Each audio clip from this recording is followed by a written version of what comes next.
Welcome back to SELC here on the Crossfire TV. Semifinal number 2 of Division II. First semifinal went to North Florida 18-11 over UNC Charlotte. Now we have a rematch of last year's championship game as Kennesaw State takes off Florida Gulf Coast. Florida Gulf Coast knocked off Wake Forest, 18-7 last night. I'm Ned Case alongside Connor Squires. Connor, rematch of last year's championship game. We were both here for it. It was a low-scoring affair, but two teams that can play. It is, and I think the shot clock's going to help that scoreboard out a little bit. Both guys can score. Both teams have good goalies as well, and we'll see what we're in for here early in the first round. No doubt about it. For Kennesaw State in the goal, it's number 6. Their all-conference goalie, Jay Molander, comes in.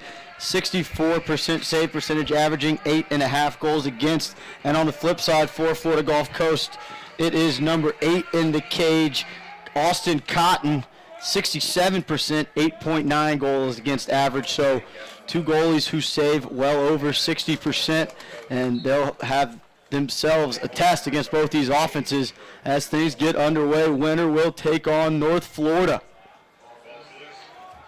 First opportunity at the ground. Ball is going to go to North Florida. Ball checked out of the stick. Nice check there and ground ball work. Trying to dig it out is Carter Ayers. Wrong number 1, Ben Mosteller.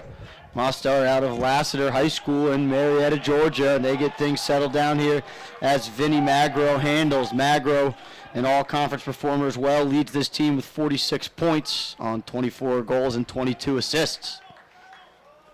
First midfield group gets settled out there. It's 50, Connor McMean, 20, Jack Sawyer, and 22, who has the ball there checked out of his stick, and that was Vince Guadagno. Got the opportunity to coach Vince in high school. Vince Guadagno. There we go, Guadagno. That's why we keep Connor around. So first possession here for Florida Gulf Coast. They get settled, get their offensive unit on the field here as they flip the ball over to Tyler Thomason. Thomason second on this team in points, coming into the weekend with 29 on 22 goals and 7 assists. So he is a goal scorer for this unit, and he'll handle now, but he'll spin it around. Patient here on offense is for Gulf Coast. Yeah, and flashes of last year's game as well. Florida Gulf Coast, they start just about every offensive set, moving the ball around twice. One dodge, get the ball to the backside as they get a turnover here. Ground ball scooped up and opportunity to run in transition. Here is 82, Brooks Gillum. And Gillum will slow things down. Gillum out of Allatoona High School. A lot of local products on this Kennesaw State roster. Only one Georgia native on the Florida Gulf Coast roster. Here is Gillum. Gillum gets inside, and nice check there. I think he was trying to take a shot, and a poke check forced that wide, and it'll go over to Florida Gulf Coast. Early on here, a couple things I'm noticing. Kennesaw State, they look bigger, faster, and a little bit stronger, frankly, compared to Florida Gulf Coast. We're going to have to see if their offense can help maintain possession to kind of take the wind out of the sails out of the Kennesaw offense. Nice successful clear there as Ian Mastriano legs it over.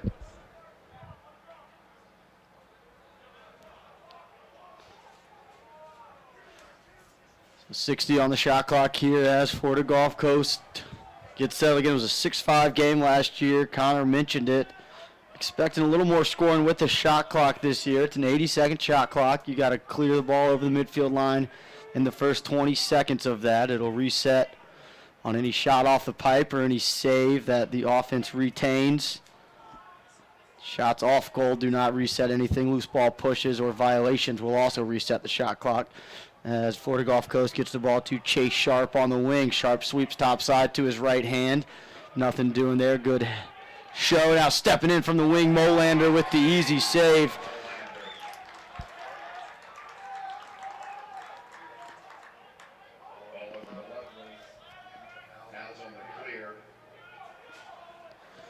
So the Owls will clear. They get it over. Now they get it in the hand of Dylan Polanski, and Polanski's going to push and now slow things down. Rolls, takes a shot, and did it trickle in? It did. Kennesaw State gets the first of the game. Dylan Polanski, a freshman out of North Gwinnett High School. Polanski gets this ball at the top of the box, realizes everybody's shut off. The only thing he can do is run. Defense never stops the ball. He turns around, great shot, trickles in. They'll take him any way they can get him. 1-0. Cotton did get a piece of that one, but couldn't quite get enough. So first goal of the game comes at the 11:09 mark of our opening quarter. And we'll head back to the face-off X.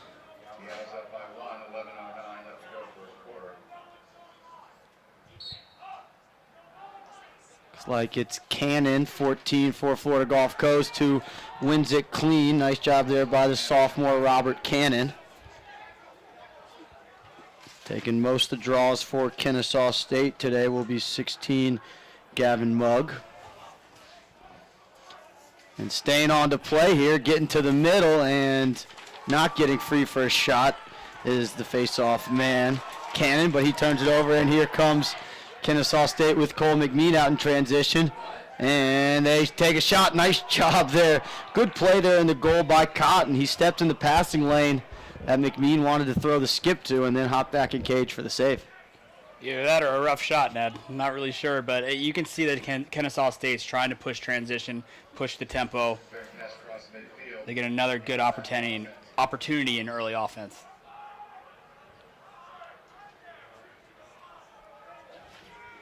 So Florida Gulf Coast settles into another possession. Only one shot so far, 5 minutes gone in our opening quarter. And ball taken away. Nice defensive work there by the long pole Logan Wood. Wood, another local product. Oh, that ball turned over. Wood from Lambert High School, just down the road in Swanee. Lambert hosted a couple of the quarterfinal games last night. Along with Wood, Mark Lovely, and Wes Baker. The close defense for this Kennesaw State team. Shot from the wing wide. That one off the stick of Carter Ayers. Ayers played a big role in this tournament last year. Florida Gulf Coast, we mentioned, one goal short in the championship game to this Kennesaw State team. This time, these two square off in the semifinal round. And the Ospreys of North Florida await the winner. Thomason does a nice job V-cutting to get the ball and now swings it on over to Deming.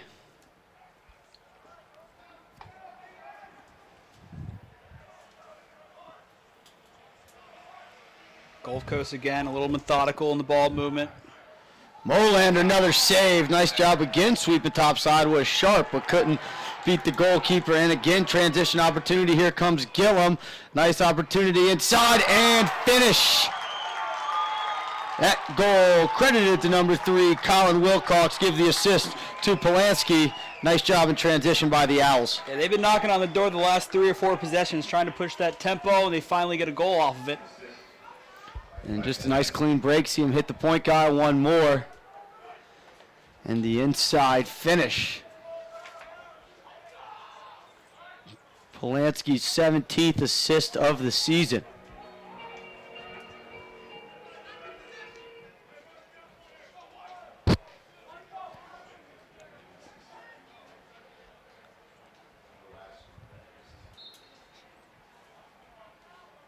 Same two squaring off at the X, and again, it came out to Florida Gulf Coast. Couldn't pick up the ground ball clean. Now they've got a chance at it.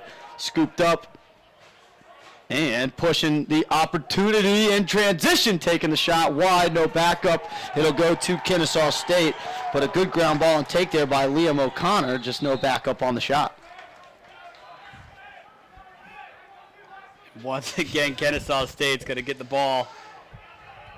And another forced shot by Florida Gulf Coast. And a little bit of trouble running into on the clear, but finds Cole McMean. McMean has a wall of green defenders in front of him. Green tops, blue numbers for Florida Gulf Coast with the white shorts and white lids. And a good defensive play there, getting the ball on the ground and getting it off the turf.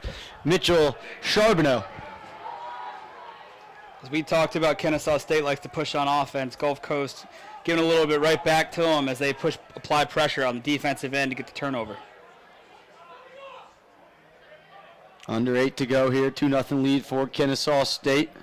9-2 on the year under head coach Alex Gavilla.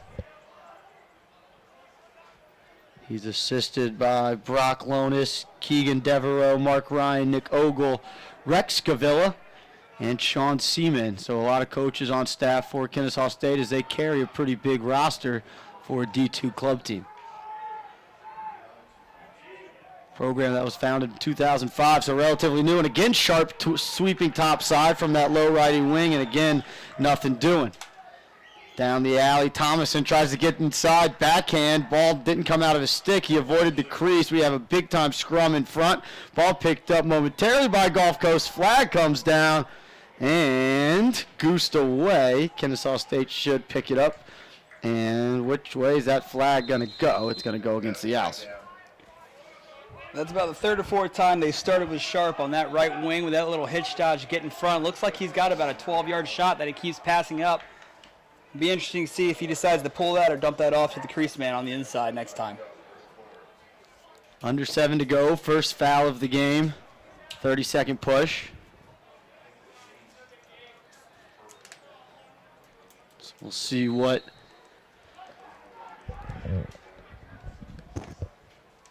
2-3-1 look here as they get the ball behind. Thomason on the wing, swings it up top.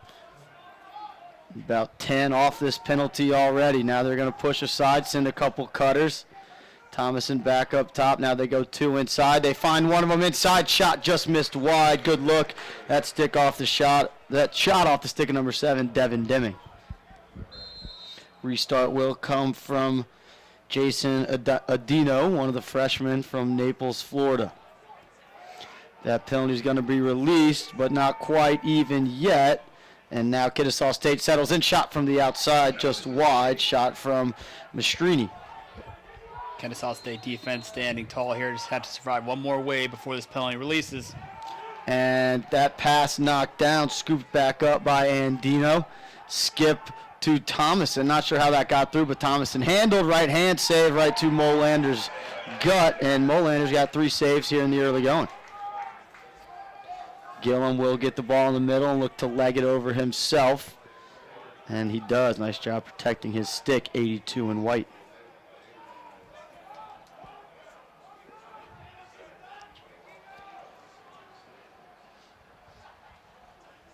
Gillum stays on to play some offense. He's joined by Drew Thompson, Jake Bruce. And here is Bruce headed down the alley.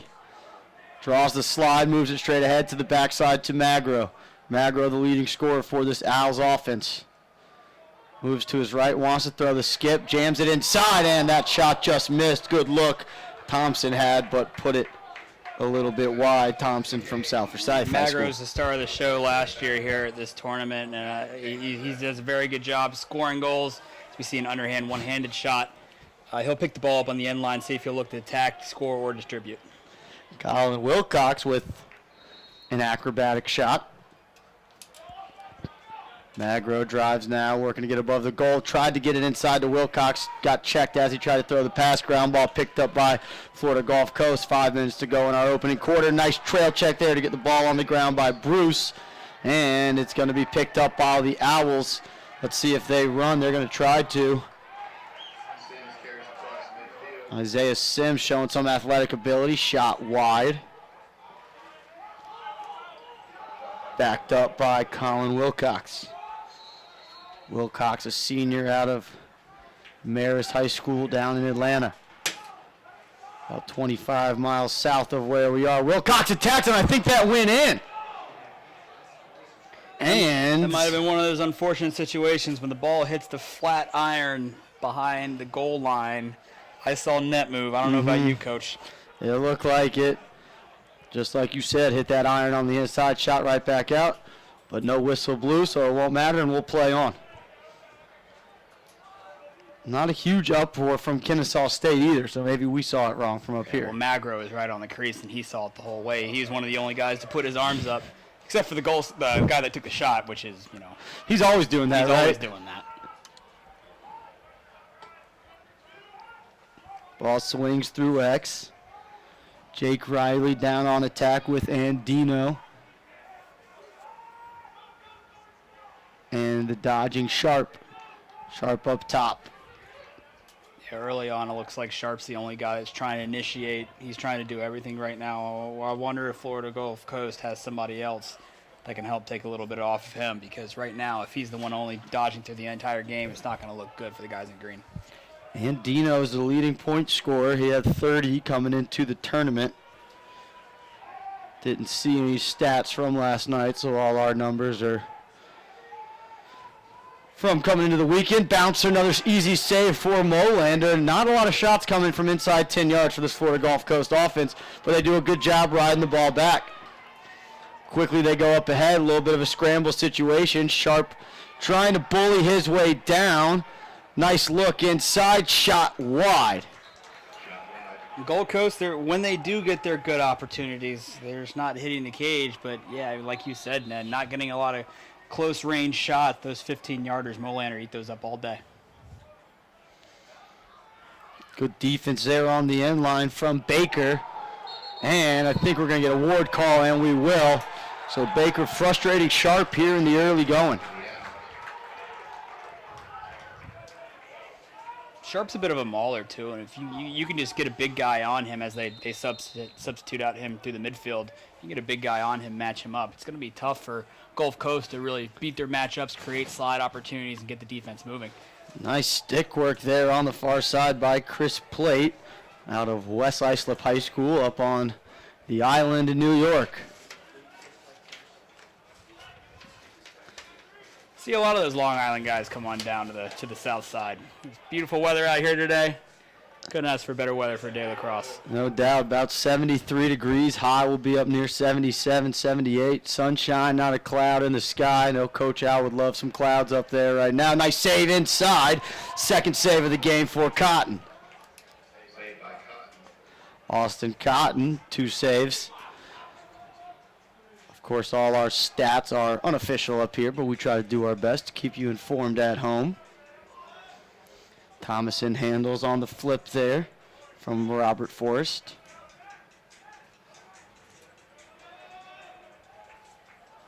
Second D2 semifinal today. First one went to North Florida in pretty dominant fashion as they knocked off UNC Charlotte. They'll take on the winner of this one, and then our D1 semifinals are next, and we mentioned it in the first broadcast. All 4 teams in those semifinals are top 10 teams in the MCLA ranking, so should see some high-level MCLA lacrosse, and whoever comes out of this tournament could look at being the number 1 team, number 1 seed going into the MCLA tournament in a few weeks. Ned, another thing you mentioned that, with it being tournament style, if Gulf Coast had to play a game yesterday, they're going to have a tough flag right there, a little push in the back, going to give Kennesaw State the man-up opportunity.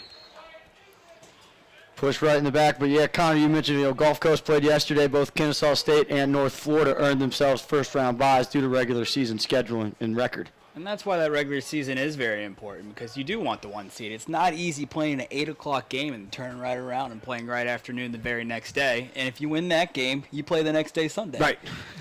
So that first seed, it's crucial, and you can see why, Kennesaw State, they get a little more pep. They look fresher, they look more organized. 1 game plan versus 2 for Gulf Coast, and we've seen that early on in the first quarter.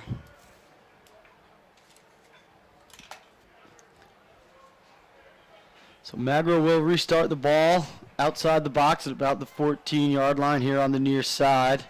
30 seconds, 6 on 5, 56 seconds to go in our opening quarter.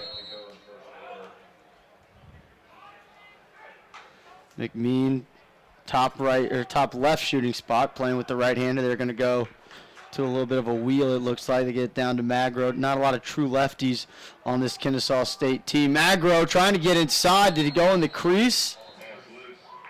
And I think he did. So a little bit too much dodging there on the man up for Kennesaw State. And if you're Kennesaw State, as we go into this first quarter with just 30 seconds left, you got to be happy with your opportunities that you're getting. Just got to put them back up on the scoreboard, though. Ball carried over by the long pole of Florida Gulf Coast's Gage Ryan. 20 to go now. Ryan's going to stay behind. Is he going to initiate this offense? No, he's going to skip it up top and find the stick of Mastriani.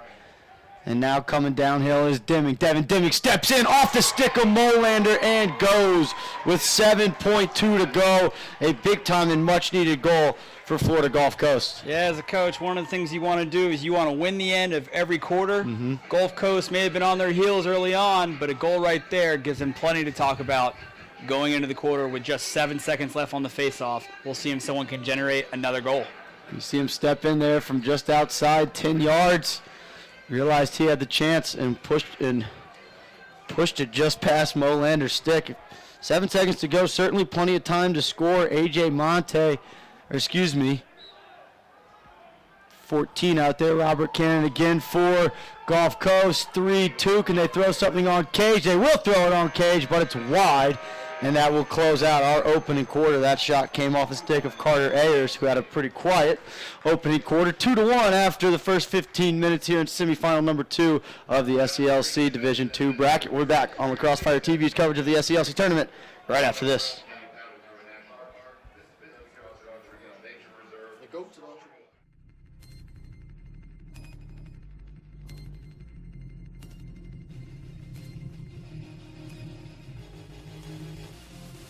Nice find inside behind the back. That was pretty. Nicky Solomon with his third of the day. Out of the timeout as eyeballed it. They're working on the attack. Here he comes. Gilliam comes in. Fire attack goal! Back-to-back goal! First Gilliam. Rosie wants to go early. He's got his left hand. Look inside. Middle shot goal. And the Raiders win in the third overtime. And the Titans was cleared. Pull it up and put it into the box. Makes these people gonna go all the way. Attack right in front. Save their goal. You talked him up. There it is. I was going to say he's going to get another one before this is over.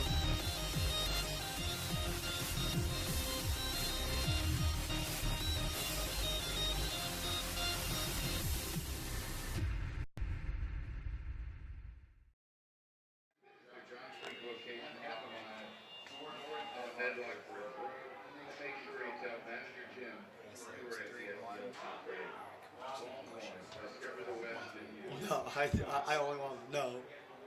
Good. Yeah, you need everybody else. That's the funniest thing. It's like you gamble against yourself, and then it's like you gamble against other people's gambles. Exactly. It's like, yeah, it's like double. It's like just betting you versus the other side and trying to get other people. And then it's like when the entire board had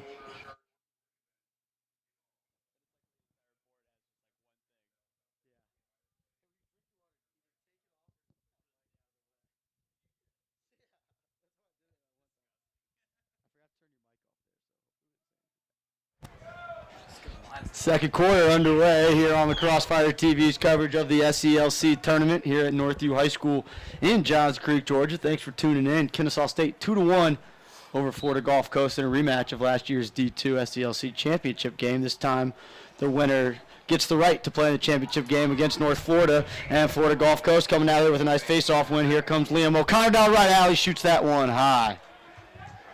Connor, first quarter thoughts, 2-1. A little bit of a slow pace, but plenty of shots, about 4 saves for Kennesaw State's Jay Molander. Well, you know, every game has its feeling out process. Gulf Coast doing a good job winning face-offs. KSU doing a good job of pushing transition, but I think Gulf Coast did a pretty good job of weathering that. It's only a 1-point game. So Florida Gulf Coast getting settled on offense. Here's Parker Perry with it. Now goes back up top. And it looks like it's going to be Tyler Thomason who wants to get a run. That pass deflected, staying here.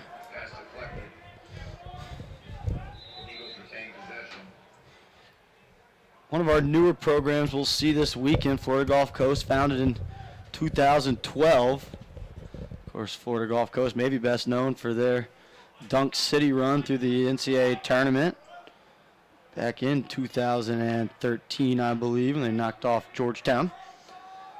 But we're talking lacrosse here. Shot wide, flag comes out, and it may be a slash, as Mosteller might have missed everything except for the gut of the Dodger there.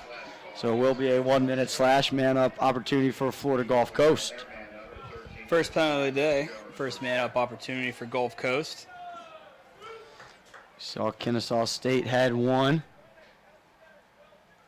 Actually, maybe the second for Gulf Coast. I think they scored right at the end of one earlier.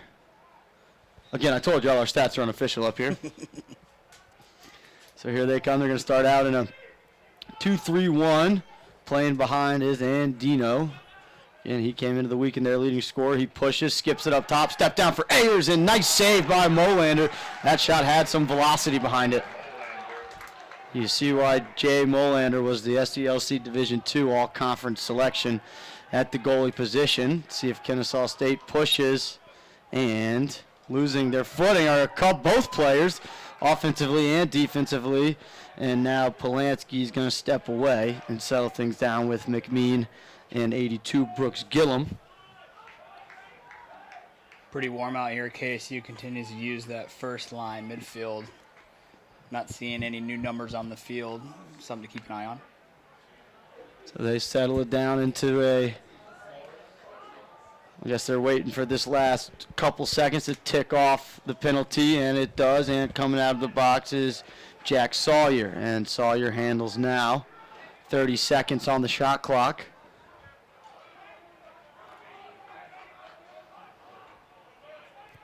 And here is Sawyer jogging down the alley. He's at 10 yards now, rolls back to Gillum. Gillum's going to attack, 15 on the clock, swims, leaves it for McMean. McMean low to low, bouncer goes, skipped up right over the stick of Cotton. And give that assist to Gillum. 3-1 now for the Owls. Yeah, underhand bouncer, very difficult to read, very difficult to track as a goalie.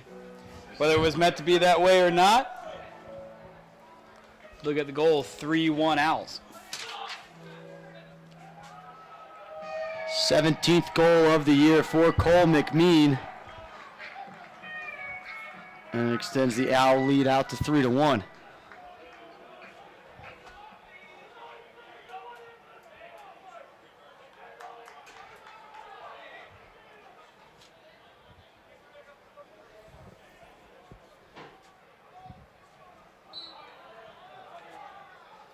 Nice clean win thrown back, and Sharp couldn't quite handle the first time or the second time. He's going to have a third opportunity, and he does. Chase Sharp, the freshman, with nice ground ball work, skips it up to Ayers. Ayers lets it fly. That one rings off the pipe. And Florida Gulf Coast will leg it out. Fresh 80 after that shot off the pipe. Ooh, that ball hit the pipe so hard it knocked my headset off. Sorry for the ruffles there for the broadcast that you guys are listening at home. A great opportunity to get a goal. Attacking, that one goes off the back of the net. Adino trying to jam it inside to Ayers. And now they will clear it. Brooks Gillum looks ahead, and that pass couldn't be handled. It was intended for Cooper Lyon. Ball on the ground, getting kicked around, and comes up to McMean. Is he going to look to push? He will settle things down. McMean, a big body out there at 6'3", 220, out of East Coweta down in Enterprise, Alabama. Or East Coweta, I guess, is down in South Georgia, but he is from Enterprise, Alabama.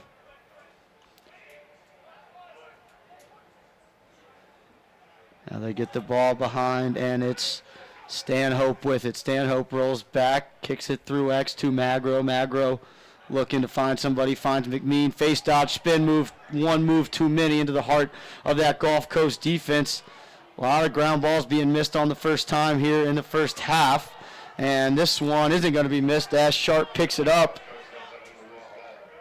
And Sharp doing it all here for Gulf Coast. Just hasn't quite stuck one in the back of the net yet and leaves it behind him.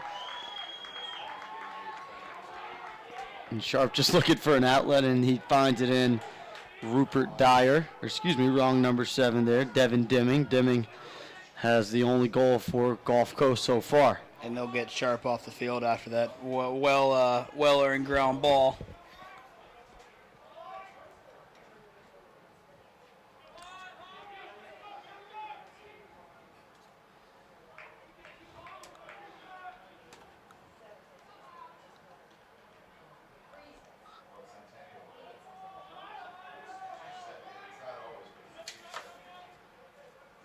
Shot clock down to 30. Thomason leaves it off for the midi up top. Now they swing it over the far side with Deming. Deming's going to step in. That shot deflected. I think someone got a piece of his stick before he could follow through.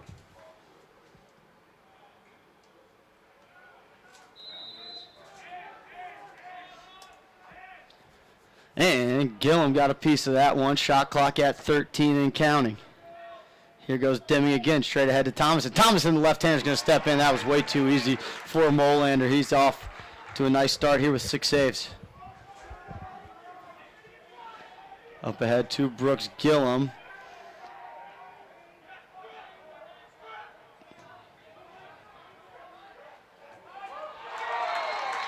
And that one goes. Goal scored by Dylan Polanski. Good shot by Polanski. Get his team up 4-1 here, and Gulf Coast is starting to feel the pressure a bit from the Owls.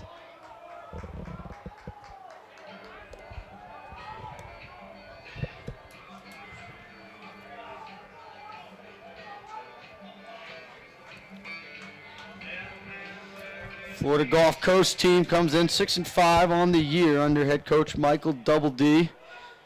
We mentioned it, 18-7 win last night over Wake Forest.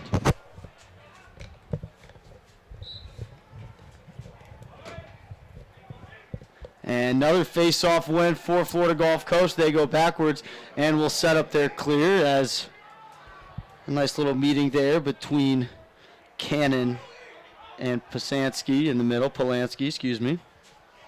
Nice clear and pass. Florida Gulf Coast will get back on offense. Gulf Coast has had some quality possessions, just haven't gotten a lot of great looks, and part of that is when you play a goalie like Molander, it can be tough to score. That shot just wide, coming from Gage Rion, junior defenseman. And they have had some looks. They've also had some ill-advised shots. But, you know, when you do play a good goalie, he's all MCAA goalie, you got to make sure that you're getting to great spots, and when you get opportunities to shoot the ball, they got to be great takes. Go up top with Mastriani. Now he moves it over to Sharp. Sharp splits to his right hand, draws 2, leaves it behind him. Ayers, the outside gunslinger, puts that one wide. He hasn't quite found the target yet today, but doing a good job moving off ball, getting looks.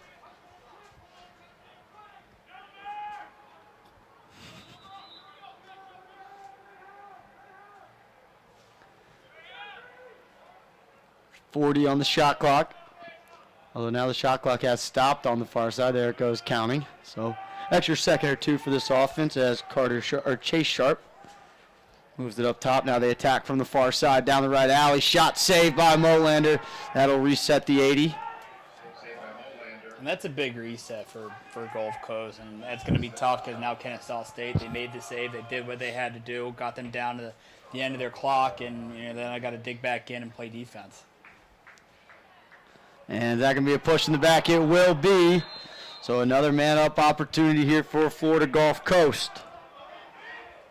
The Kennesaw State bench doesn't like it, but that's as clear as the sky is blue. It's going to be a man-up opportunity for Gulf Coast.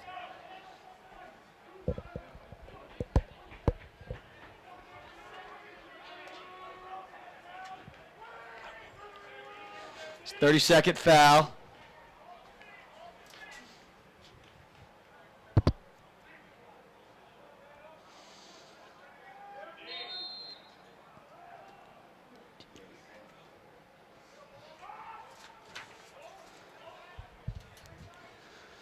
Here they go, double cuts, leaves it up the wing, pass too high, and a turnover 10 seconds into that man up. Not what Florida Gulf Coast was looking for. So now 20 seconds left for Kennesaw State to kill, and Gillum legs it out. That might be a flag for a slash. It will be. So a turnover 10 seconds into the EMO, and then Florida Gulf Coast throws an unnecessary backslash. So not really what the coaching staff had in mind, and the one more, Gillum wasn't ready for it. Yeah, that's tough. You're trying to make a play, but, a foul certainly does not help your team in that type of a situation.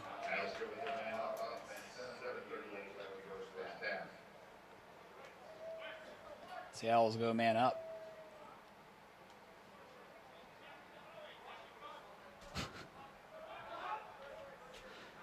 About halfway through our second quarter, opportunity to extend this lead out to 4 if you're Kennesaw State. They're going to start in a bit of an offset 1-4 look, or really a 3-2-1 look. Now it's more of a traditional 3-3 here as Magro will carry up the wing, skip it up top. Looks like they want to go inside. Magro, right hand from the left side. Sidearm and didn't have a chance.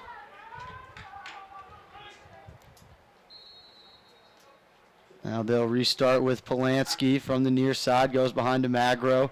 Magro stepping upfield. Shot, save right into the stick of Cotton. So neither team really taking advantage of their man-up opportunities. I think both teams have had great chances to score. You know, going down the second quarter into the second half, which team's going to take advantage of those opportunities? And that one goes out of bounds. Trying to get away from the pressure was through, but he couldn't. And a nice ride there by the Owls. That's not much Frew could do there. His teammates got to get open and help him out. And he's got a pole in his hands, matched up by a pole. They decided to go lock, and they win another possession. Legging it over the midfield is Jack Sawyer. And he'll slow things down. Kennesaw State's got the 6 on they want. Magro, the righty, playing on the left side. The penalty releases, and we're all even. Sawyer down the right alley, looks inside. Magro, catch, shoot, goal! Nice offensive play there as Magro cut right behind his defenseman's head and got to the inside. Yeah, they weren't going to keep him quiet for too much longer. Fantastic goal. Brings the score to 5-1 with 6 minutes left in the second quarter. And Magro, you know, kind of struggling here a little bit early. But nice job of getting involved in the offense by moving off ball. He's showing he's more than just a Dodger.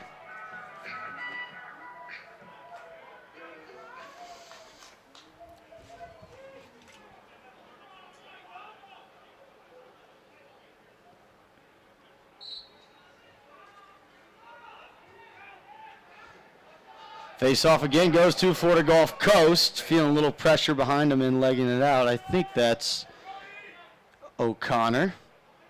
It is Liam O'Connor, 33. Does a lot of the dirty work for this Gulf Coast team.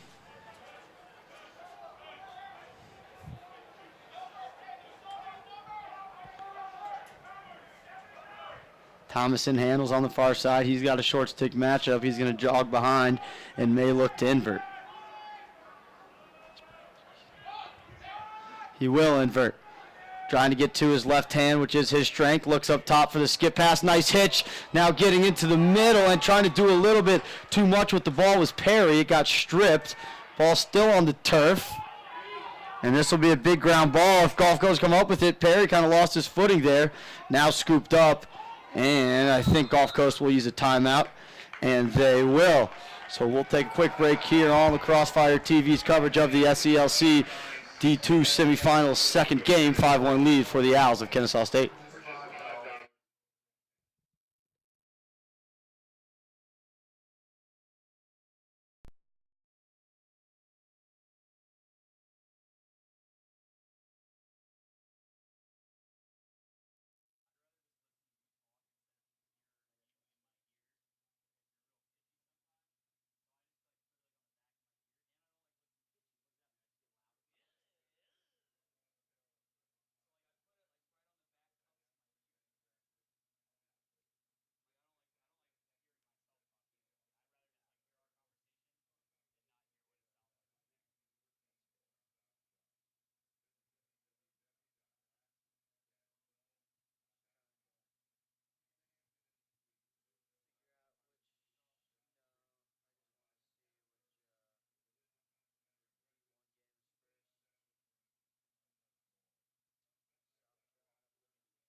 Welcome back to the SELC here on Lacrosse Fire TV. Georgia Tech Lacrosse Camp returns to another great summer events offering both a boys and a girls lacrosse program. All camps take place on the Tech campus, led by some of the top coaches from around the Southeast. The instructional-based camp is designed for new and experienced players, and be sure to check out their goalie performance school. You can find all that info at gtlaxcamps.com. And the number 2 team in the country, Georgia Tech, will be here later playing our last of 4 semifinal games. But right now it's Florida Gulf Coast trying to cut into this lead. Adino with the spin move, but couldn't get that shot off before the shot clock expired. So timeout to try to get something off, but the Eagles couldn't quite get a shot off for that shot clock. And now here comes Kennesaw State. They've wanted to try to go fast. Magro comes and gets the ball from the long pole of Baker. And now McMean will settle.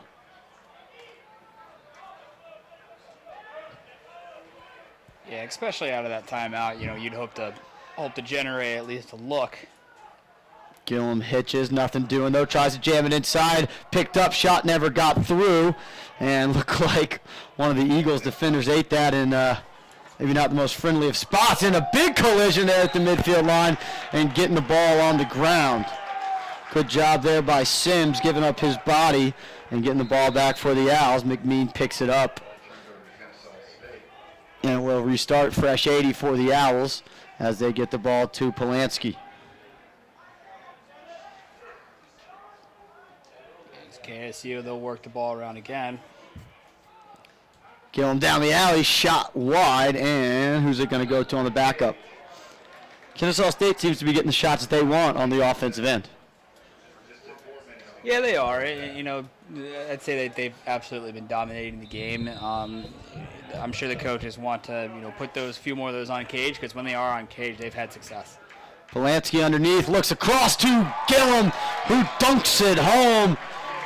Great offense there by the Owls as they stretch this lead out even a little further. Owls showing why they're one of the better teams in the MCLA Division II. Yep. They can do it in many ways. That time from behind the cage, great skip pass for the dunk.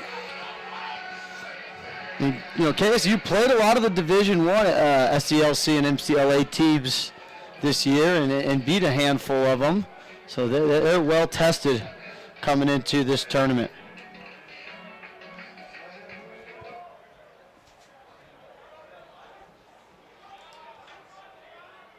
(6-1), slowly but surely the Owls are extending the lead over the Eagles, but an opportunity to push a little transition here as winning the ball forward is Cannon, but he loses it on the trail check behind, picked up there by KSU's D'Angelo, and he backhands it right into the stick of 35. Don't have that name on a roster. We'll work to get that for you. Magro moves it over to the far side with Hernandez. Zach Hernandez out of Collins Hill High School. A high school that's familiar with one of the guys up here in the booth. So midfield group of Thompson, Sawyer. They look inside, backhand shot, never got through. Gold Coast getting away with a bit of a flag there on the crease, but no shot, no harm. 3 minutes on the clock for our halftime break here. Polanski has the ball checked away. Nice job there, and scooping it up to start the clear is George Frua. Nice defense there to get an opportunity here for Gulf Coast to get onto the offensive end and get one back here. Kennesaw State scored the last 4 after Gulf Coast cut the lead to 2-1. So now staying patient, holding the ball is Mastriani, waiting for Sharp to join him. Liam O'Connor staying on to play a little offense right now. Obviously you want a goal here, but a possession's huge. Help tilt the field back to your side as you get a dodge from X. Mastriani on the invert, great look up top, step in, bouncer just wide, but a good look. Middle of the goal, hands free from 10 yards. Love to put that one on cage. He's going to want that one back. So O'Connor comes out, Deming comes in. Deming up top, see if he catches it and heads downhill. He's going to instead move it over to Chase Sharp. Sharp now on the lefty wing, and he's going to look to invert. Under 30 on the shot clock here. And it looks like the Liberty Flames are entering the building here. They'll take on South Carolina in our first D2 semifinal game next. Sharp inside. That was a you better put your body on the line if you want to stop me kind of dodge. Sharp decides to put it in his own hands and runs through a stick check. Stick check's not going to be big enough, good enough to slow the big man down as he gets a goal from the right-hand side. Just like I said, possession's great, a goal's better. They get both. 5'10", 205 freshman out of Lakewood Ranch High School is Sharp.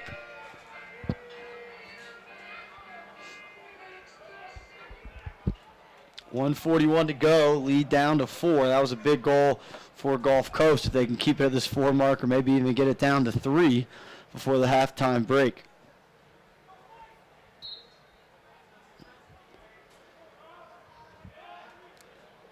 Battle here at the X. Kicks out. Florida Gulf Coast has a beat on it, and they pick it up. Hunter Davis with a nice ground ball play finds the help of Gibson, and now Gibson is needing to find an attackman. Gulf Coast does have a timeout if they want to use it, but now they are going to use it. Timeout called by the Eagles. We'll take a break here on Lacrosse Fire TV's coverage of the SELC Lacrosse Tournament.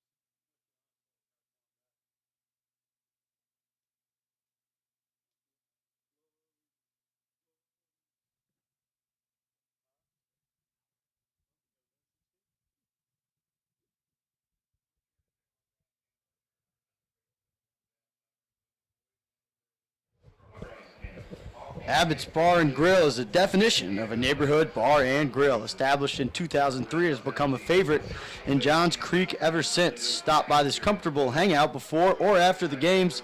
They have a pub menu, daily happy hour, and live entertainment, plus outdoor seating. Abbott's is just 1/2 mile north at 10900 Medlock Bridge Road. Tell them the SELC sent you. And if you're here at Northview tomorrow for championship games, be sure to be in your seat at halftime of the Division I game, as 7 players and 1 former coach will be inducted into the SELC Hall of Fame. Information about the honorees can be found in our tournament program. So if you're maybe tuning in to see if your team gets to the championship game and you're going to be out here tomorrow, be sure to check out the Hall of Fame stuff. Get you a program, $5 at the door there.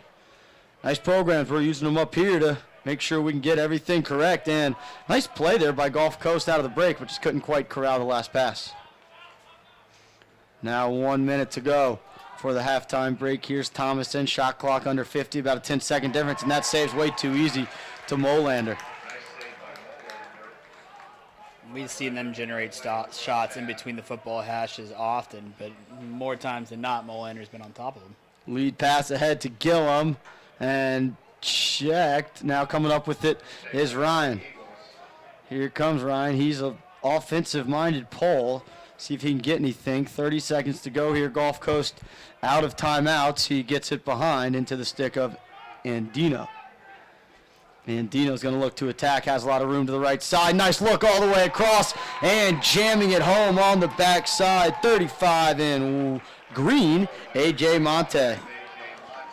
Nice job by Andino initiating. We mentioned it earlier, who's gonna pitch in on this Florida Gulf Coast offense. Monte does a good job pushing the right side, finding his buddy on the back pipe. Just like that, it's 3-6.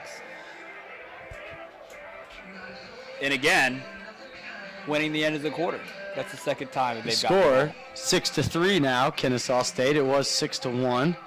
So 2 goals in a row here and give themselves a little bit of life. 20 seconds left, though. Certainly more than enough time for one of these teams to bury one. And 2 timeouts for Kennesaw State, so potentially we could see them using a timeout if they get a possession here. But this tie-up at the X will waste already 7 of those 20 seconds. Now we're down to 10 on the clock and ball still loose. See who can come up with it. 5, 4, and Kennesaw State will get it up. See if they're going to take a shot. Just not quite aware of the situation. And that will close out our opening half. 6-3 KSU leads. They jumped out early, but Florida Gulf Coast fighting their way back. Again, a rematch of last year's D2 championship game. This time the winner heads to the championship game against North Florida. We'll be back for the second half action in just about 9 minutes here on SUV TV.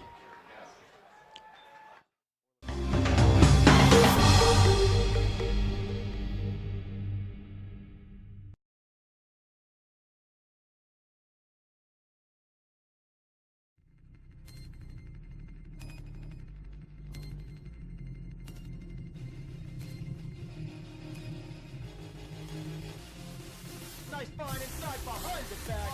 That was pretty. Nicky Solomon with his 3rd of the day. Out of the timeout in his eyeball game. They're working on the attack. Here he comes. Get him. Comes in. Fire shot. Goal! Back-to-back goal! First kill him. Rogan wants to go early. He's got his left hand. Look inside. Mills shot goal. And the Raiders win in the 3rd overtime. And the Titans was cleared. Pull it up and put it into the box. Makes these people gonna go all the way. Attack right in front. Save their goal. You talked him up. There it is. I was going to say he's going to get another one before this is over.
Welcome back to Lacrosse Fire TV's coverage of the SELC Lacrosse Tournament here at Northview High School in Johns Creek, Georgia, alongside Connor Squires.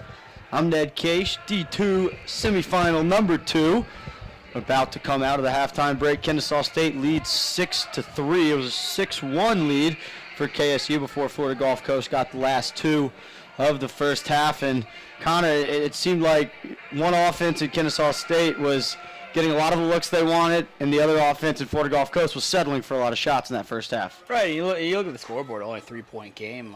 It'll be interesting to see, who can nail those shots and who has to continue to pass off good opportunities and don't get points for it. But I think Gulf Coast is right in this game.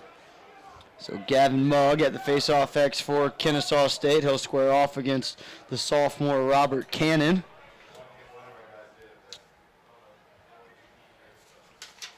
9-2 KSU coming into today's game, had the quarterfinal bye, and Florida Gulf Coast team who's 6-5 after picking up their 6th win over Wake Forest last night in the quarterfinals. Face-off win by Mugg, but you see Florida Gulf Coast is going to shut off all over the field, and Mugg will have to find an outlet in Magro shows for him. And now into a settled possession for KSU, 60 on the shot clock. Talked about an 80-second shot clock, new to MCLA, same as it's new to the NCAA. 20 seconds to clear it. Shots off the pipe, loose ball violations, reset it, shot inside. I think that they did not reset it. It was a save, though. Oh, no, they did reset it, excuse me. So KSU, if they can pick this up, will have fresh clock now with 70 on the clock. Wilcox moves it back up top. Wilcox had a goal in that first half. Dodging down the alley. And are we going to get a Ward? We will. So turnover on Kennesaw State. Sawyer, they're going to say, use that free hand. And now an opportunity for Gulf Coast to get the first goal of this second half and get it to within 2. We talked about it earlier.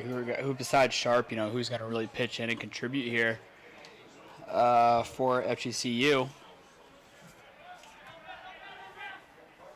So getting their substitutions on. Thomason moves it down low to Andino.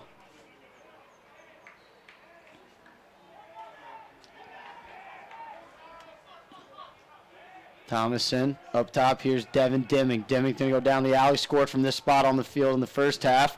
Nobody really slid to him. They kind of half slid and both fell off, but he moves it up the right wing. Hitch and trying to get top side. Now it's Thomason to the right, takes a shot, and it goes into the top corner, got downhill, buried it right on top of the crease over Molander's stick. That's exactly how you want to come out in the second half. Good turnover on the other side of the field leads to points. 6-4.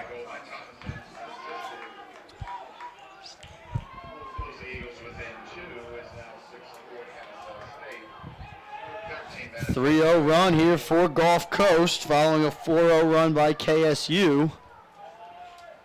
They talk about lacrosse being a game of runs all the time. We're seeing that right now. And it's how do you react to those runs if you're on the other side of it? It's going to happen. You're going to have yours. They're going to have theirs. How do you respond? Do you let it, form into a 5-6 goal run, or is it going to be just a quick 1-2 and you're back on offense scoring points again? Mugg had the ball momentarily. I'm not sure if the officials called possession. No one coming out of the box. I guess they did call possession because now they do come out of the box and a flag comes down. It's going to go against KSU. Going to have a slash on Ben Mosteller. Just like that, things might be compounding here for the KSU Owls.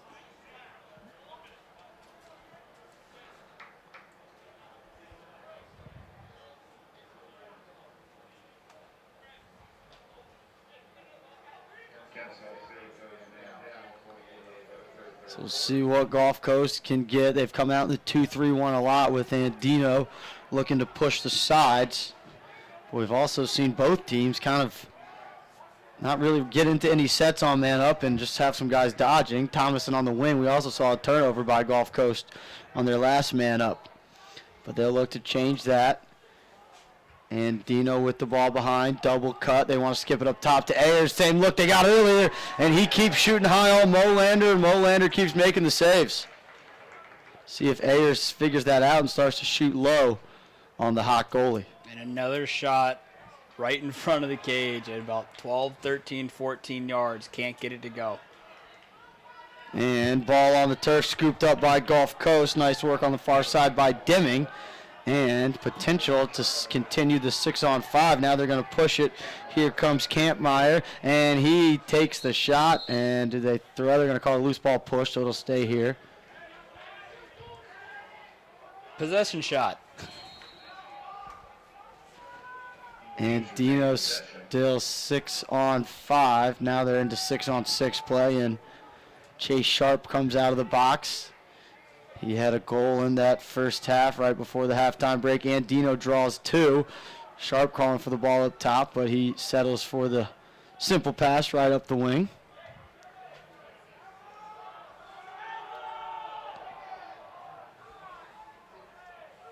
And short stick behind on the attackman, and Dino's going to drive. Skips it up top, pass intended for Ayers, deflected, goosed away.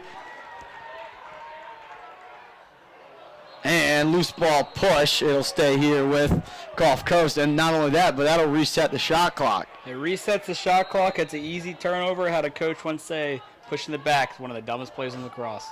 Trying to get the quick restart. Gets in front, and again they keep shooting high on Molander.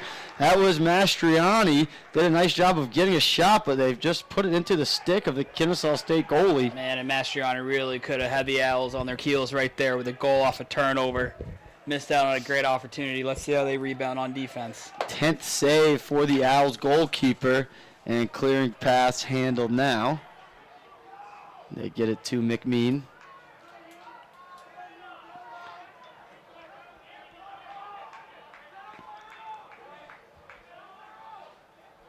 Magro's coming out of the box here as a midfielder. See if they're just trying to get a short stick matchup, and they do, as Robert Forrest is going to be matched up on him. Magro's going to look to attack. Right in front of us, splits top side, rolls back. Nice sneak to the back pipe, and finished by Wilcox. One of the Gulf Coast defenders caught ball watching, and Wilcox took full advantage. Fantastic job by Wilcox doing his job, catching and finishing on the inside. Another great look to the middle. They've scored a lot of goals from there, not many from the perimeter. Getting the defense to move from a dodge from behind seems to be the game plan here in the second half. 10:17 to go. Lead back out 2-3, and that puts an end to the mini run.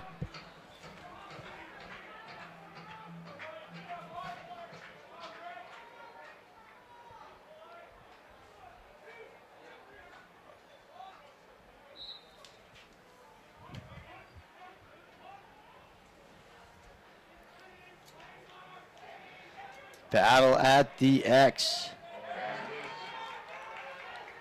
And they get it to Magro. Nice handle there, as getting the ball to Magro was the pole, Greg Finnegan. And now handling on the far side with a little bit of pressure is Stan Hope.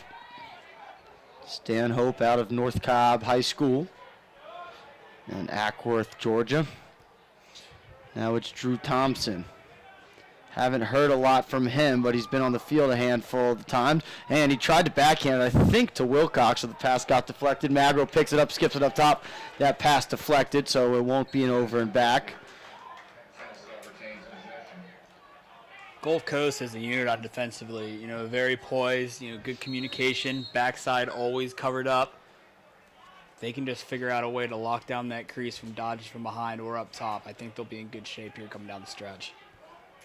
And McMean jogs on. I think only 5 on offense there for KSU for a little while.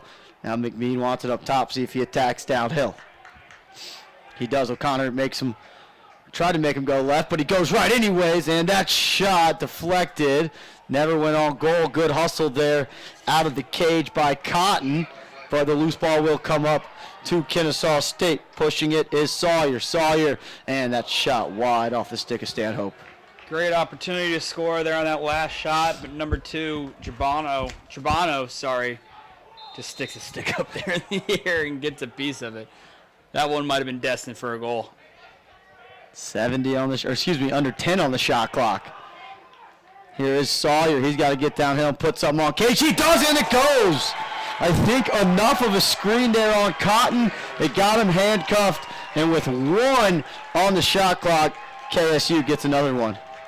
And there was not a lot of room for error there. I think Cotton I think he was ready for it, just didn't get a very good read. It just went right under his armpit. Very tough angle, but you know that's a tough one to take, especially after buckling down and playing some great defense.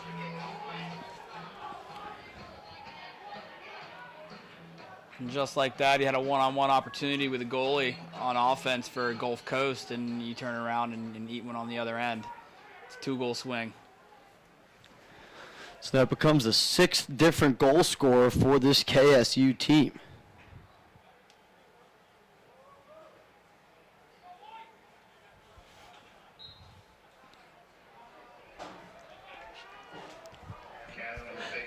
Ayers down to the pipe, and Dino tried to get underneath. Nice job by Gillum, rotating there and breaking down on the fast break opportunity.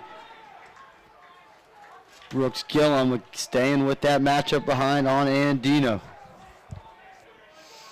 Andino came into the weekend 30 points on 11 goals and 19 assists, so you know he's looking to feed. Flag on the play, so it's a free possession here for Gulf Coast. Straight ahead, step down, look, and they finally shot one low, but Molander still got a piece of it. It'll be a man up, though, for Gulf Coast. They'll assess this penalty. Once again, KSU will get the man down unit down there. So 30-second foul. I think maybe too many there as they were trying to get through their substitution patterns. Gulf Coast loves that little 3-man triangle, bang the ball behind, try to push aside and look for the top center skip pass. They've had looks, but goals is another story. They've gotten Ayers a couple times as these two guys up top cut. Ayers backs out and Dino skips it over the top. Same action. Let's see if they're going to throw it to Thomason on the wing instead. He's going to step in. That was a good take, but just wide of the cage. Yeah, just flash a little cutter, make the defender make a decision, and it's either over the top or right there to the shooter, number 5, Thompson. And Dino pushes again to Thomason. Thomason up top to Ayers. Ayers popping off the crease. They find one nice wheel opportunity, and Dino gets it to go low and away. Thomason had the one more to him, and a much-needed goal for Gulf Coast to keep this within striking distance. It's a great job, good ball movement, good spacing. Finds the lower right corner, should I say. And they're able to beat Mosteller. Molander.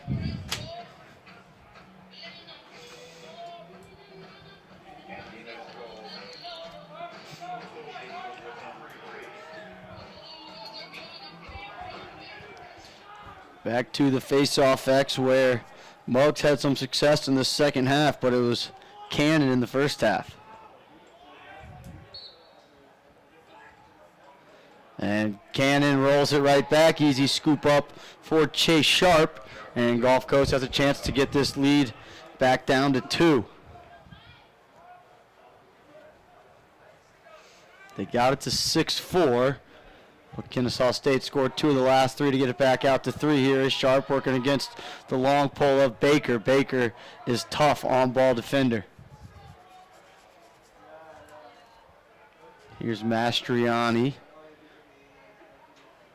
He's going to move it and get back high so he can attack full speed downhill, and he does. Mastriani gets a step down the alley, lets it fly low. Molander with the nice save on the short hop and quickly outlets it. Nice look ahead, but over the head of the intended target, and another opportunity here for Gulf Coast. Under 7 to go in our third quarter.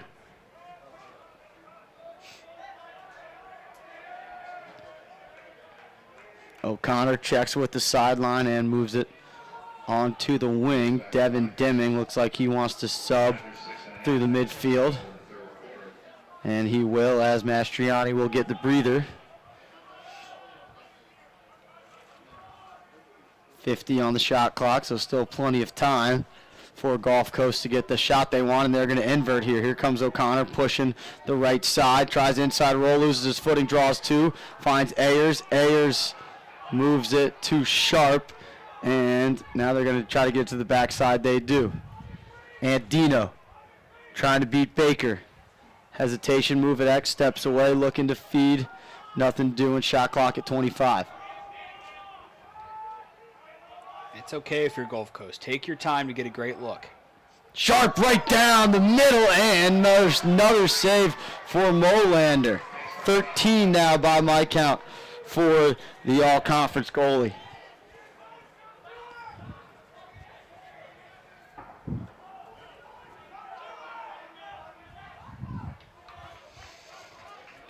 Well, that just seems to be as KSU gets to pull stranded here, they'll look to press, force them to call a timeout.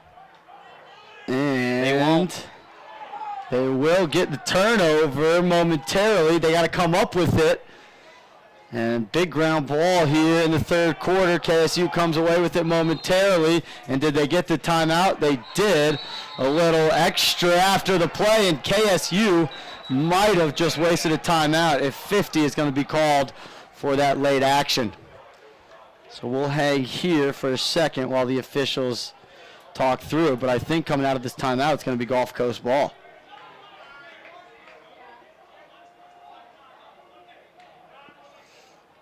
So it'll be a man down for Kennesaw State coming out of that timeout. Frustrating from the coaching staff having to use a timeout.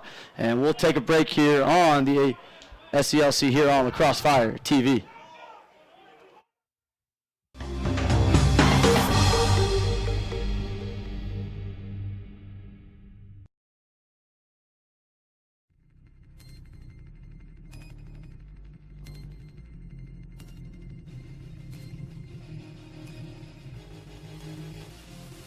Nice find inside behind the back. That was pretty. Nicky Solomon with his third of the day. Out of the timeout in his eyeball here. They're working on the attack. Here he comes. Gilliam comes in. Fires that goal! Back-to-back goal! First kill him. Rogie wants to go early.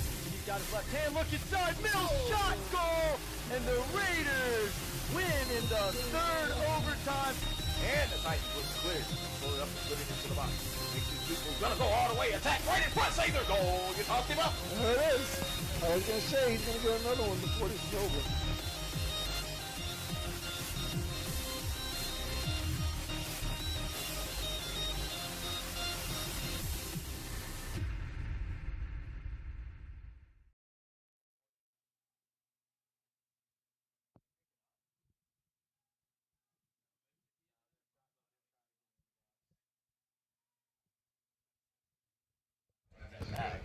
Well, we're back here on Lacrosse Fire TV's coverage of the SELC tournament here at Northview High School, semifinal Saturday.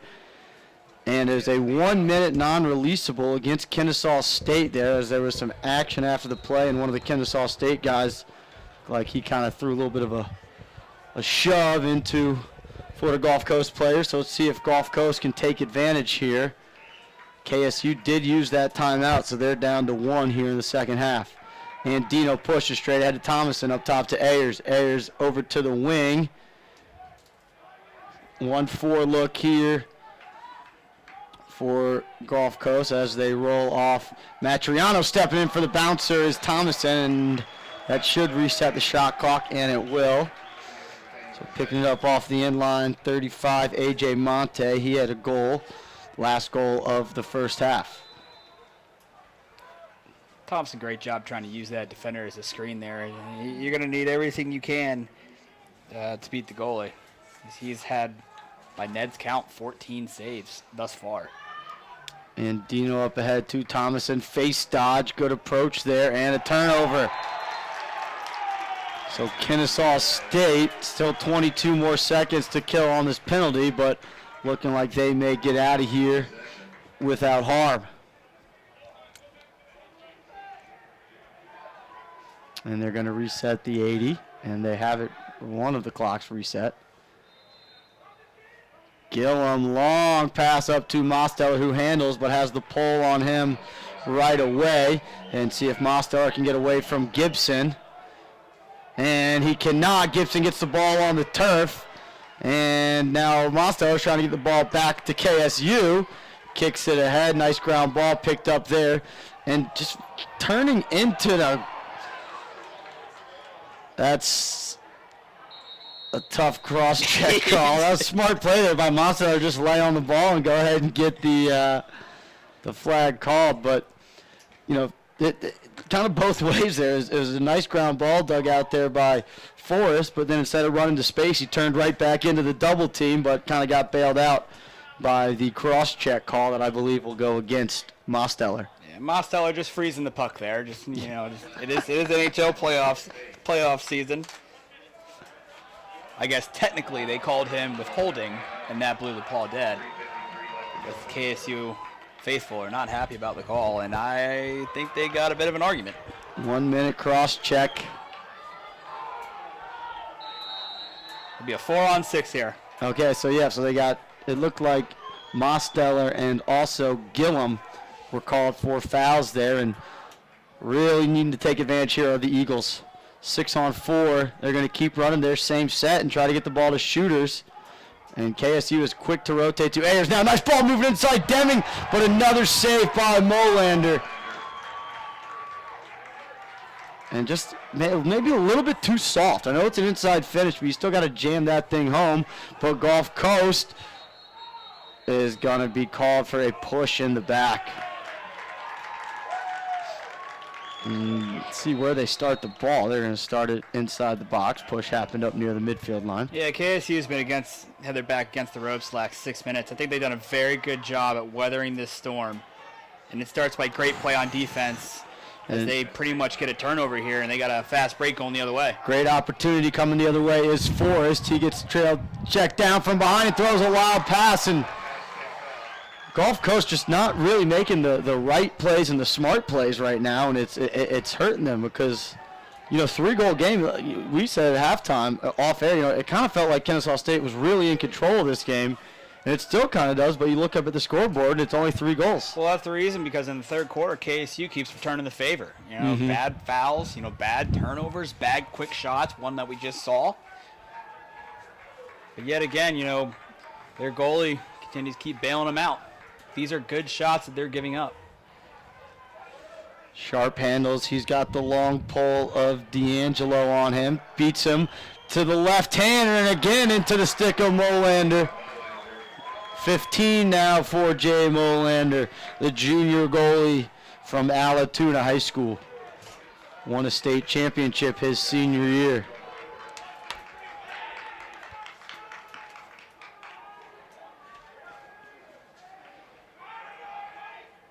Alatoona High School, known for their big, strong country boy bred athletes. He seems to be one of them. Brooks Gillum, another guy we're calling a lot, also from Alatoona, also was on that championship squad with Molander, trying to bring a second consecutive SELC D2 championship to KSU. If they can win this one, they'll get a shot at North Florida to go back-to-back. And Ryan can't handle that one. It's going to go out of bounds. Is that going to be a delay? It won't be, because I guess they'll say there were some inline balls that Magro could have picked up, and Magro's got to restart it where it went out of bounds. And we have an official timeout, as we've got to double check with something at the tent. And while we've got a quick moment here, we want to let you know that Highest Place Hotel in Johns Creek is the perfect fit for business travelers as well as families on the go. From our oversized rooms to our complimentary full breakfast and shuttle service, we have something to offer all travelers. Whether you have a family, school, church, or sporting event, give us a call and let us help you discover for yourself how perfectly Hyatt Place fits your lifestyle. 11505 Medlock Bridge Road, Johns Creek. And we are here in Johns Creek, Georgia, on the campus of Northview High School. SELC semifinal Saturday, and we're going to have some kind of procedure on KSU, maybe an early release. Seems to be some sort of miscommunication as you go ahead and take a second to listen, but KSU bench is very frustrated. Looks like a guy might have been released early. all 6 coaches are upset about the call, but it doesn't seem like there's going to be a penalty assessed.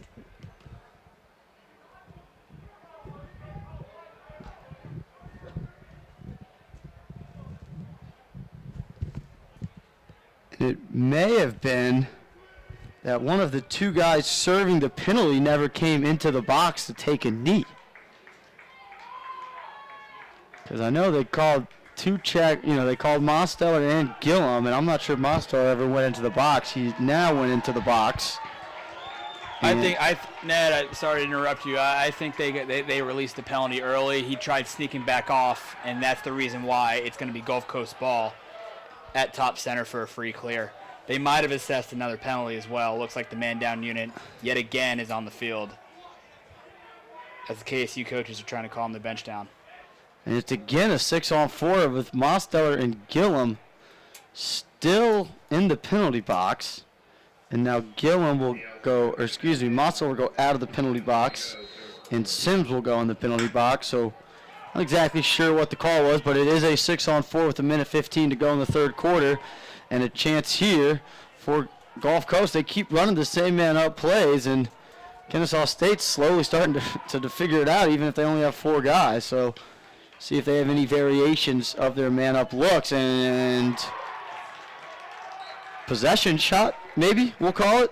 Not sure what Thomason was trying to get with that one. And I agree, Ned. Earlier on they were getting great looks with that man up with the cutter and the loft over the top, but it seems to be cracked. Thomason steps in again, shoots that one wide, and KSU seems like they may be comfortable just giving up those wing shots. We'll enter or take that every day. So about 30 on the penalty. And now they're both released. So, it wasn't only 30 seconds. It wasn't minute penalties. Now KSU's got to match up and recover, and they do. So very impressive penalty killing in this third quarter by KSU.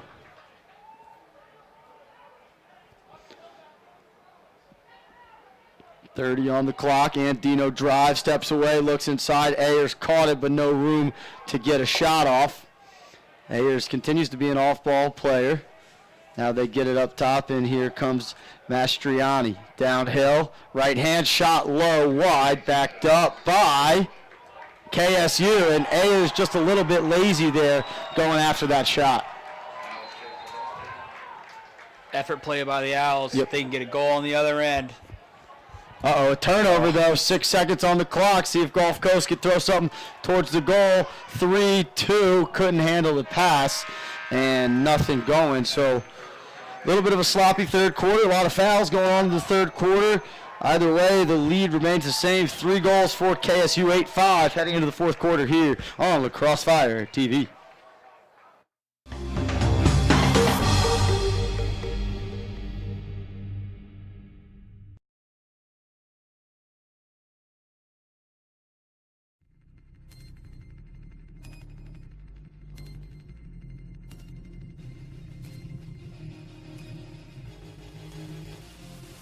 Nice find inside behind the back. That was pretty.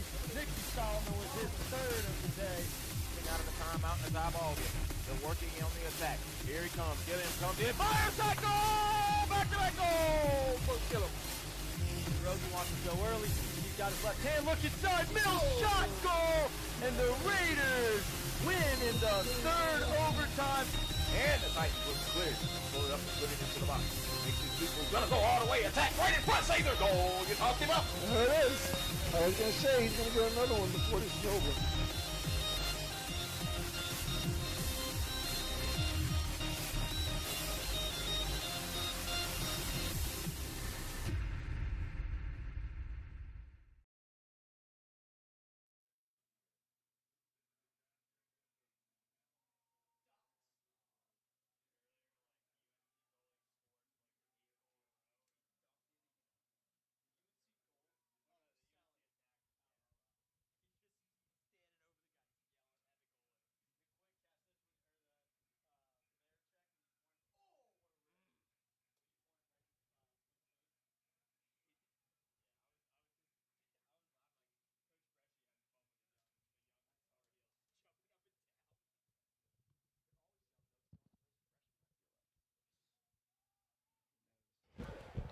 Fourth quarter underway, semifinal number 2 here in D2. We have 2 more Division I semifinals. Liberty will take on South Carolina in our next one. But first, we got 15 more minutes with Kennesaw State leading 8-5 in a rematch of last year's D2 championship game. As we mentioned, this year's winner will head to the championship game to take on the Ospreys of North Florida, who won handily over UNC Charlotte earlier today. Opportunity for transition here, coming right down the middle. Molander saved that one right off the glove.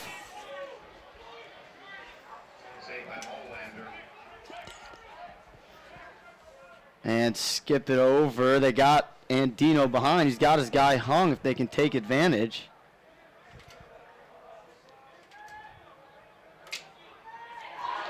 And shot, goal, Andino. It goes, and he gets the bench pumped up after that one. Took a whole quarter in play, but we finally got a goal on this end after so many great opportunities. Andino, incredible shot right over the shoulder of Molander. Showing himself a 2-point game. And showing his ability to be a two-handed player. And one point about it, obviously they got to a good spot, but good hard shot. Just haven't seen enough of that out of the Eagles. Second goal in a row for Andino, who, as I've mentioned, came into this weekend leading this team in points. Heavier on assists than goals, but Gulf Coast will take what they can get and what they need. And are they going to call him for playing without? They will. So Connor lost the stick, was around this ball, so they called the procedure, and Gillum will pick it up. So Gillum, McMean, and 22 out of the box, Vince Guadagno.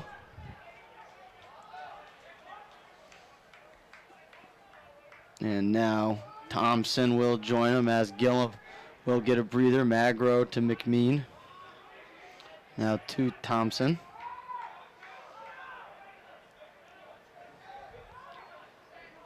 .30 seconds gone from the 80-second shot clock. McMean steps away.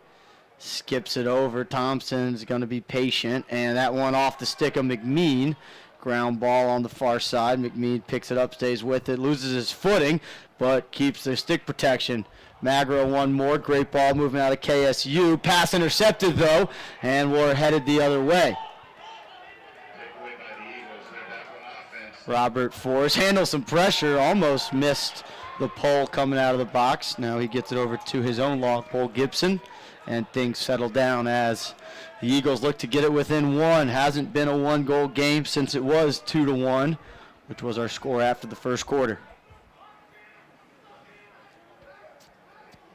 And Dino on Mosteller, drives top side. Good lift there by Mosteller. And again, playing without the stick is going to go against the Eagles. So Mosteller's moved down to the close defense position after playing LSM most of the game and gets a nice turnover on Andino. Opportunity in transition. Magro, nice job finding the trailer. Sims steps in, and what a save! Cotton with a huge save. Is that going to be a goalie interference? I thought it should have been. Nothing called. Ball comes up with the Eagles. Opportunity to push in transition. 2-on-1. Andino steps in and shoots it high. Massive save by Cotton on the other end, keeping his team within 2. 12.5 to go as the South Carolina Gamecocks make their way into the stadium behind the scoreboard. Moving top side. Good look by Sharp, but just right into the stick of Molander. And we mentioned Molander came into today's game 64% saving the ball. Here's Gillum. Finds Polanski. Polanski steps in, buries it low to low in the far corner, and a big goal there for KSU. Good job, little back and forth action. Who's going to bury their shots here in the fourth quarter? And KSU responds with one of their own. 6-9, Kennesaw State. Hat trick for Polanski. 3 goals as well as 2 assists for the 5'6", 130-pound freshman.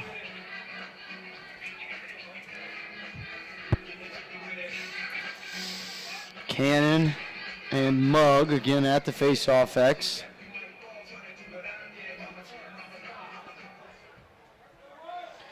12:07 to go.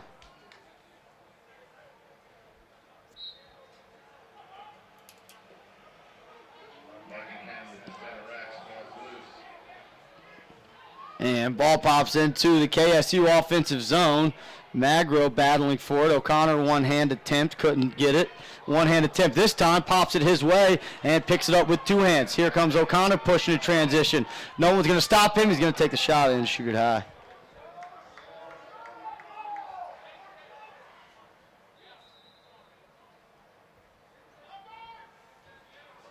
Gulf Coast, plenty of time here to get themselves back in this game.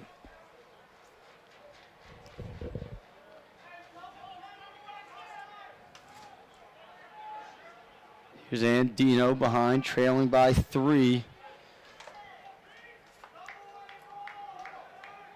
Now they're going to move the ball over to Mastriani. Here comes Mastriani, lowering that shoulder, trying to get downhill, but well defended by McMean, and it forces the turnover. You talked about the athleticism and strength and speed of this KSU team, and at times it seems like that's the biggest difference in this game. Well, it has been. I think Gold Coast is doing everything that they can to help weather that, but you know, eventually you can't control it for the entire game. Nice touch pass there as Baker handles the pass from Mosteller, and now McMean, fresh off forcing the turnover on defense, will get things set up on the offensive end. Kampmeyer, the long pole, matched up with 50 and White. McMean came into the game 31 points on 16 and 15, so a balanced midfielder. Ball goes behind, nice movement. McMean inside, catches, rolls, turns, can't get anything off. Continues to work to the middle. That shot hit a stick, and it'll stay here. Good hustle to keep it with Kennesaw State by Sawyer.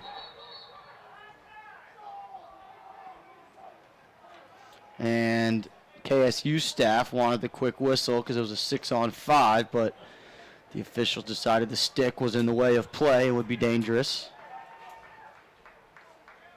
Yeah, the Gulf Coast defender had to run off the field, so they wanted the quick restart, but it was the correct call.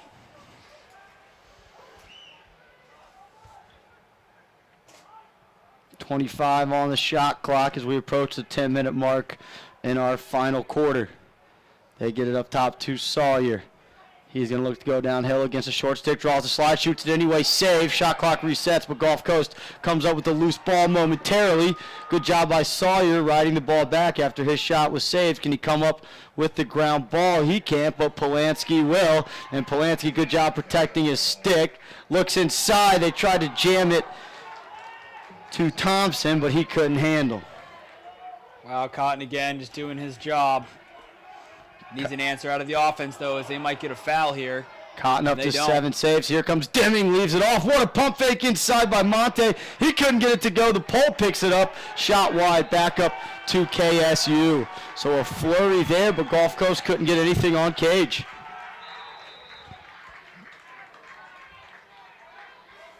As Cooper Lyon handles. Big man, 5'9", 220. And they might make him use his legs, but he throws a nice touch pass across field, handled on the hop by Baker. Magro uses Sims, and now Gillum will step over once Baker returns to the defensive end.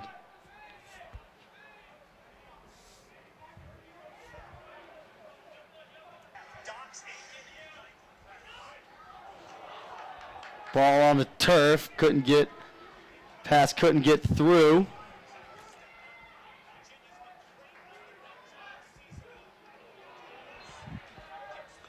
One-handed GB, Gillum couldn't pick it up, and he had a second chance at it. Now the pole for Gulf Coast comes up with it, and they'll look to clear. And they do, at least momentarily, see if they can get settled into the offensive end, as the pass is thrown away. Struggling to handle the pressure was really Davis. Unfortunate because the Eagles on defense have done what they needed to do in the fourth quarter here, and just doesn't look like their offense is going to help them out. Just a tough throwaway with no one in on your hands. Good job by that KSU defense of taking away the attack as outlets and forcing a midi to handle the ball. And Davis, a guy we haven't seen a lot in this game, gets a late run, and just tough to sometimes get in the flow of a game when you don't see the field much till late. So Magro, the pass goes off his stick though, and KSU gives it right back. KSU not clamping down on this game the way they probably imagined coming out of halftime, letting the Eagles linger. Long clearing pass handled. Eagles stay on side, and now they should get settled into their offense as Thomason waits for the long pole to get back. Deming Thomason, and it looks like the third midi coming out of the box will be Parker Perry, who's been quiet today, has a couple shots but no points to show for it. Under the halfway mark in quarter four, an opportunity to take on North Florida for SELC D2 championship awaits the winner of this one. Sweeping top side is Deming, gets in the middle, kicks it out to Perry. Perry now to Thomason. Thomason has a goal, looking for a second, puts it behind to Andino. Andino couldn't handle a nice stick work there by Lyon, coming away with the ball, and he'll find McMean. And to your point, this Gulf Coast offense just can't quite help out the defense enough. Lots of credit to them, but also, you know, as I say that, you know, KSU, they did a great job answering the bell here. 6.5 to go. KSU gonna be patient here. Again, the 82nd shot clock. About the 7-minute mark is when teams start to slow things down. Yeah, and KSU really, I mean, I'm working this clock down to 25 seconds before I really start running my offenses.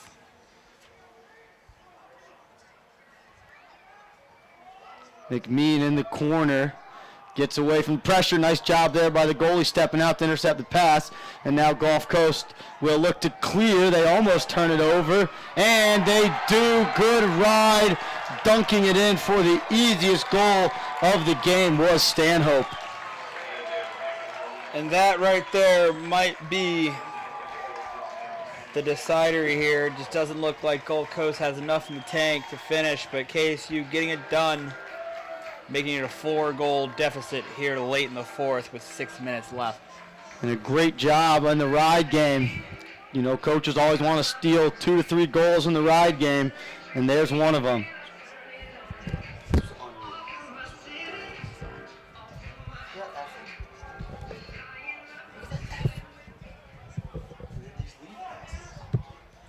Back to the face-off X, under 6 to go. 4-goal lead, plenty of time, but Gulf Coast is going to have to really limit their turnovers on offense and try to find a way to get the ball past Molander. A pinch and pop is a good way to start. Coming right down the middle, but they shoot it right to Molander's body, and he comes up with his now 18th save by my count. Molander's easily the player of the game here, no matter who wins this game. I mean, 18 saves, that's 18 opportunities to put a goal on the board. And in such a tight game as this one, it's pretty easy to determine who gets. Magro, great look inside, stick by his ear, in and out, one cradle, and Guadagno buries it. Great shot by Guadagno. Just right up on top of the crease, catches the ball, deposited, does his job as he trots off the field. And it looks like they're going to open this one up here. Looking good for the Owls going down the stretch. And that started with a great job clearing the ball. Nice touch passing by the poles and just quick ball movement. That ball was in Magro's stick for maybe a second before he jammed it inside. Second assist of the game for Vinny Magro, who came into the game with 22 assists. He's also got a goal, so his season totals up to 25 goals, 24 assists, and we heard his name called pregame for the all-conference list. And another face-off win, opportunity to kill a minute or so here, get this thing down to around 4.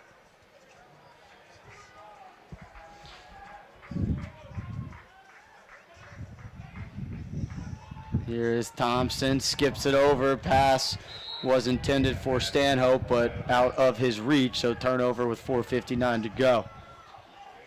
I think next offensive possession, KSU is just going to work the entire 80 and really try to shorten this game up. Yeah, it's about that time. They fought hard, so have the Eagles. But game is not over yet. Here goes Ryan. Gage Ryan takes a shot. It's wide. It looked like it hit the KSU defender. And Mosteller, good hustle to try to keep the ball in bounds. And that's going to be a late hit. And just a silly mistake there by Florida Gulf Coast, especially when you're trying to get back in this thing. And I know it's hot, and maybe that's affecting, but we've seen some real just silly mental mistakes out of both teams, especially here in the second half.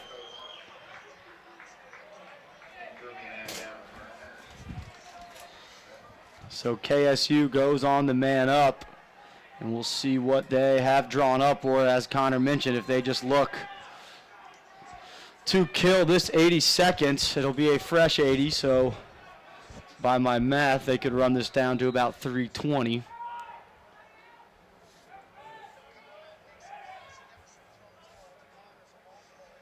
And the 3-3 look here, staying patient. Sims handles. Now he's going to carry, start a little bit of a three-man wheel. McMean down to Magro. He looks inside. He's looking to skip. Nothing doing. He's dodging. Throws it straight ahead. Step down. Look. Nice job of getting a stick in the way of that shot. Never made it to the goal. And Ned, some coaches, they just elect to, it looks like this game might be out of reach. Keep your man up, team hot. Build some confidence. No need to.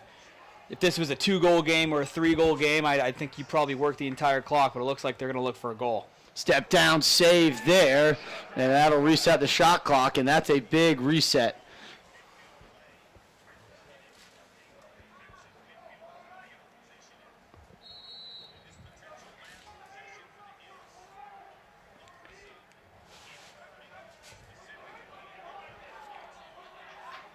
Under 4 to go here, shot clock at 70. McMean staying patient. Plays catch with Sims. Now the carry across the top with Sawyer.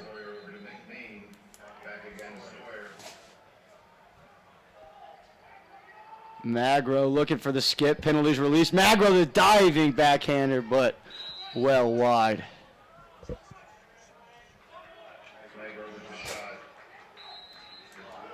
Still plenty of time left in the shot clock. 3.5 to go in the game. Shot clock hasn't moved in a couple seconds. See if the officials or anybody recognize that. Sawyer draws 2, rolls away. Now back to his right hand. Shot clock still hasn't moved on the far side, and now the officials just noticed. But we'll see how long they decide. It should be about 15 seconds off that shot clock.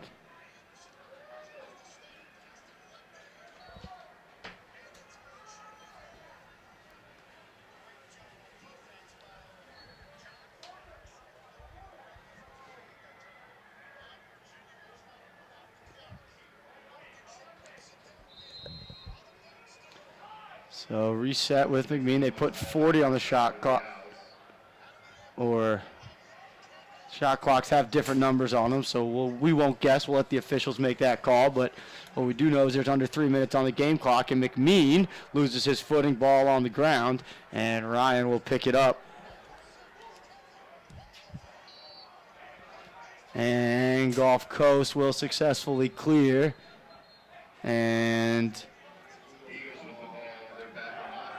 now they'll get back on offense. 2.5 to go, down 5. Need to go in a hurry. Don't have a lot of time to run their substitution patterns through. But they're going to run their substitution patterns through. Gold Coast, so you got to get a goal here. Not a whole lot of time to get set up. They'll slowly jog back to set up the invert here. McMean's going to let him take his time now. And they look into the crease. Monte was wide open to catch and finish, couldn't handle. Under 2 to go. Shot clock at 30 seconds. So they've taken a minute off of this shot clock so far. Driving shot off the crossbar. That'll reset it. Flag on the play. And it will go against KSU, so man up opportunity for the Eagles. They'll have to go quick.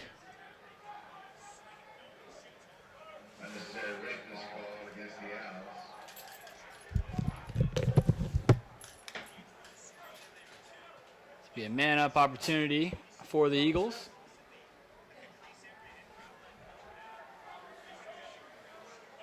As they'll have to score, and they'll have to score quickly here. 1:43 left in the game. Score is 11-6. As they'll whistle it in. And once again, we'll see a double cut from carry from behind. And here comes Monty. Tried to go for the backhand pass. Stick in the passing lane, stepping in, eating a shot there is one of the defenders for KSU, who's got a little something to say after the shot. And the ball will go to KSU.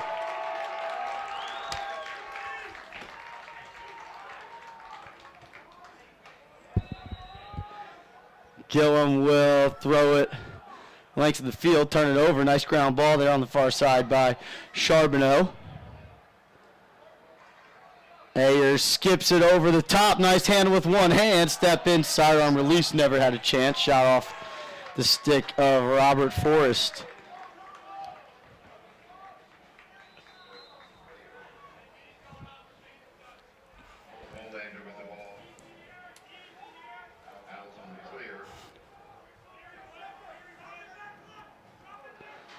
Minute to go here in our game. Is a high lob to the corner. You got to be careful with that. Get one of your attackman's arms slashed off with a pass like that. Turned over.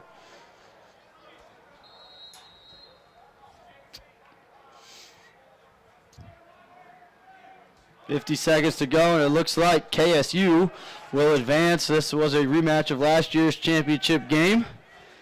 And this year's championship game will feature the Owls looking for their second title, and got some cheap stuff here at the end. Hate to see that. Gulf Coast, after 3 seconds after the whistle blew, decided to take a shot right on the goalie, and I got no problem with that. The goalie's upset, the defense is upset, and he's going to get escorted to the penalty box, and that's just poor taste.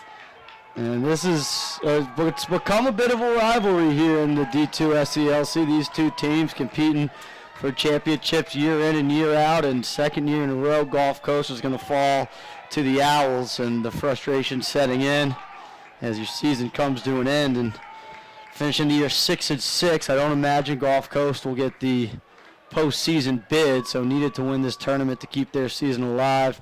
30-second delay a game. And KSU should just be able to hold on to this thing and run it out. And we'll be on to our Division I semifinal games. Our first one featuring South Carolina and Liberty. Liberty, one of the top teams in the country, if not the top team in the country. It may depend on what poll you look at. South Carolina, team that came 2 goals away from winning this championship last season. So they're looking for a little revenge.